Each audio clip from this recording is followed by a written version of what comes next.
ಚಳ್ಳಕೆರೆ ತಾಲೂಕಿನ ತಾಲೂಕು ಕಚೇರಿಯಲ್ಲಿ ಕರ್ನಾಟಕ ರಾಜ್ಯ ರೈತ ಸಂಘದ ಉಪಾಧ್ಯಕ್ಷ ರೆಡ್ಡಿ ವೀರಣ್ಣ ಮಾತನಾಡಿ ಎರಡೆರಡು ಬಾರಿ ಕೇಂದ್ರದಿಂದ ತಜ್ಞರ ತಂಡ ತಾಲೂಕು ರೈತರ ಜಮೀನುಗಳಿಗೆ ಭೇಟಿ ನೀಡಿ ಕೇಂದ್ರಕ್ಕೆ ಬೆಳೆ ನಷ್ಟದ ಬಗ್ಗೆ ಮಾಹಿತಿಯನ್ನ ಕೊಡ್ತೇವೆ ಅಂತ ತಿಳಿಸಿದ್ರು. ಬಂದು ಹೋದ್ರು ಕೂಡ, ಆದರೆ ರೈತರಿಗೆ ಯಾವ ಉಪಯೋಗ ಇದುವರೆಗೂ ಕೂಡ ಆಗಿಲ್ಲ. ಚಳ್ಳಕೆರೆ ತಾಲೂಕಿನ ರೈತರಿಗೆ ಬೆಳೆ ವಿಮೆ, ಬೆಳೆ ನಷ್ಟ ಪರಿಹಾರ, ಈರುಳ್ಳಿ ನಷ್ಟ ಪರಿಹಾರ ಮತ್ತು ಬಗರ್ ಹುಕುಂ ಸಾಗುವಳಿಯನ್ನ ಇನ್ನೂ ಕೂಡ ಇದುವರೆಗೂ ಕೊಟ್ಟಿಲ್ಲ.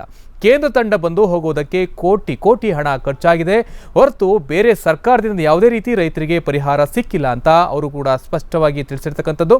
ಸರ್ಕಾರ ರೈತರಿಗೆ ಸೂಕ್ತ ಪರಿಹಾರವನ್ನ ಶೀಘ್ರದಲ್ಲೇ ಕೊಡಬೇಕು ಅಂತ ಅವರು ಒತ್ತಾಯವನ್ನ ಮಾಡಿರ್ತಕ್ಕಂಥದ್ದು.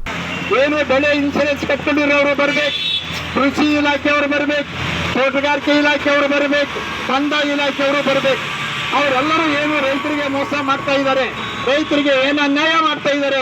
ಆ ಕಾರಣ ಈ ಎಲ್ಲಾ ವಿಚಾರಗಳನ್ನ ಇಟ್ಕೊಂಡು ಇವತ್ತು ನಮಗೆ ಸ್ಪಷ್ಟವಾದ ಉತ್ತರ ಕೊಡಬೇಕು ರೈತರಿಗೆ ಅಂತ ಬಂದಿದ್ದೀವಿ. ಅವ್ರು ಏನಾದ್ರೂ ಕೊಡಲಿಲ್ಲ ಅಂದ್ರೆ ನಾವು ಈ ಜಾಗ ಬಿಟ್ಟು ಕದಲೋದಿಲ್ಲ. ನಾವು ತಾಲೂಕು ಕಚೇರಿ ಒಳಗಡೆನೆ ಹೋಗಿ ಅವನ್ನೆಲ್ಲ ಹೊರಗಡೆ ಕಳಿಸಿ ನಮ್ಮದೇ ಆಡಳಿತ ಮಾಡ್ತಕ್ಕಂಥ ವ್ಯವಸ್ಥೆನೂ ಕೂಡ ನಾವು ಮಾಡಲಿಕ್ಕೆ ಬಂದಿದ್ದೀವಿ.